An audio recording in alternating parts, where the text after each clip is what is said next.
This is another garden series video where I talk about, give some garden tips and kind of what I'm growing and varieties and stuff. Today I'm going to talk about green beans and tell you the varieties I grow and kind of how I fertilize and how I plant and everything. So this year I'm going to grow 4 varieties. And let's talk about half white runners. So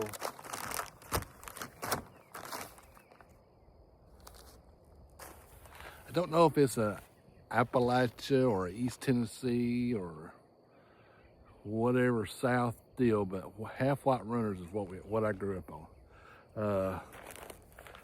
And that's what most of the older generation, people older than me, I'm 62, people, that are older, my age and older, won't, at the farmer's market, want white half runners.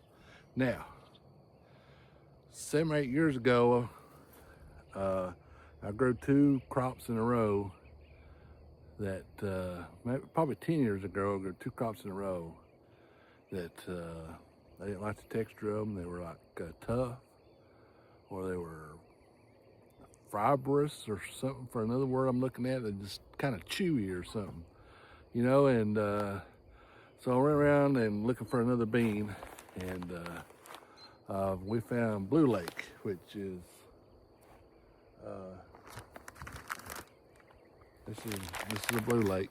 It's a bush bean. So this is actually our staple bean for us, and this is what we sell a lot at the farmers market. It's stringless, for one thing. It's got good flavor to it, and you get that bean, you get that little white bean in there that people like,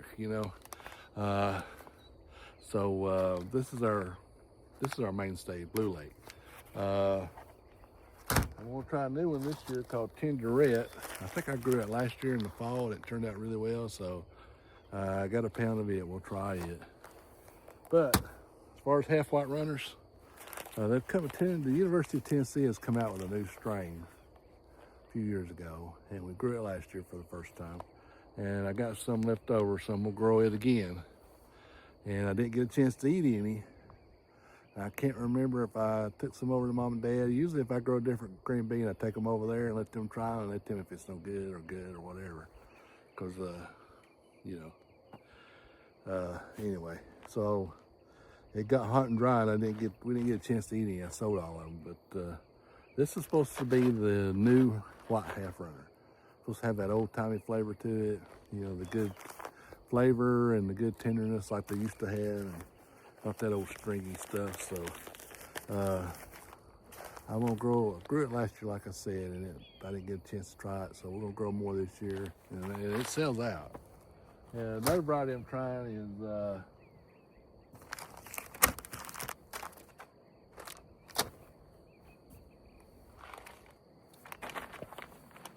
this is a new variety just come out called PV857.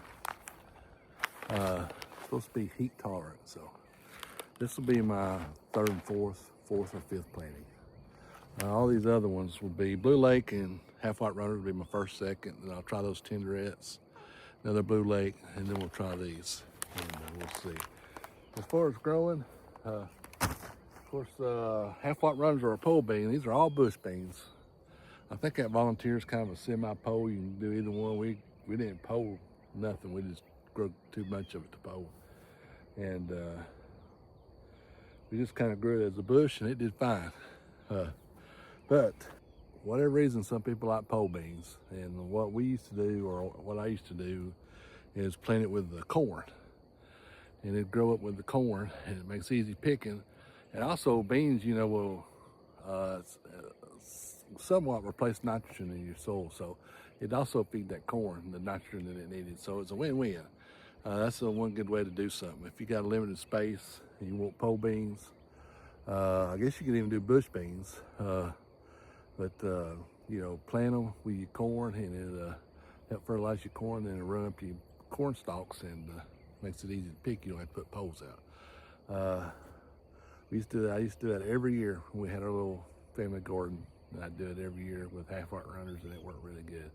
As far as planting them, now I plant these in plastic, and with a standing plant, I put 3 beans to the hill, and They come up, do fine. We pick them a couple of times, and after that, now we don't pick them anymore. Only pick the first two, and this is just one thing. They get a little buggy then after that, and then they seems to me like they get a little tougher. So we don't. We just pull them up. That second one, we pull them up. We replace them or replant, and you know, some people will grow and grow and keep picking and picking, and you can really tell late summer that if you buy, like one time we bought a bushel of white heifer runners from the Mennonites late summer, you could tell that it was like them things been planted a while. So that's the reason we do that, and just makes it easier to pest management. We don't have to spray.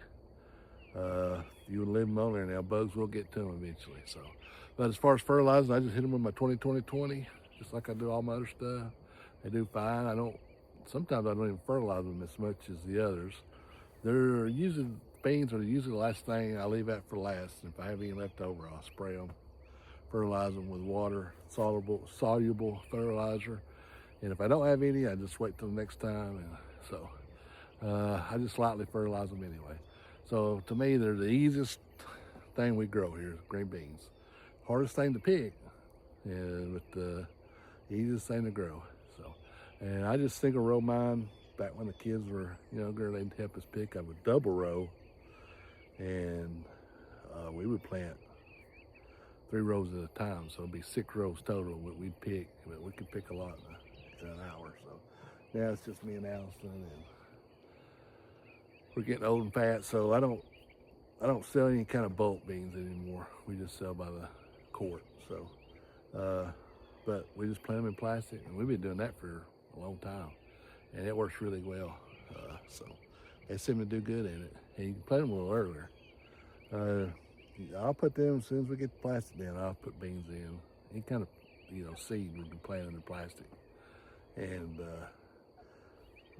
the soil will be warm, and it warms up, and it'll come up, and then when you get past your frost date, you don't have to worry about it. All right, hope this was a help. Give me a thumbs up, hit that subscribe button, support your local farmer. We'll see you down here in the farm next video.